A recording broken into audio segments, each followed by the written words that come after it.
Tak mulus jalan menuai hasil, begitulah pepatah menyikapi soal pro dan kontra pembahasan RUU TNI yang kini sedang berjalan.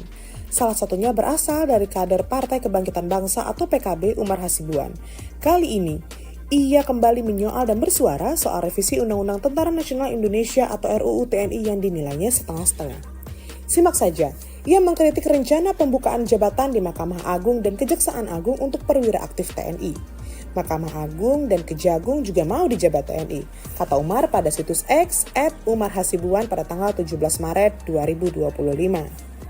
Sementara itu, ia menyinggung bahwa jabatan strategis lainnya seperti Rektor Perguruan Tinggi Negeri atau Rektor PTN tidak dimasukkan. Ini si RUU TNI-nya nanggung banget, kenapa Rektor PTN gak dimasukkan juga jabatan yang bisa dijabat TNI? Ujarnya kepada fajar.co.id beberapa hari lalu. Seperti diketahui, RUU TNI mengusulkan pembukaan 16 jabatan strategis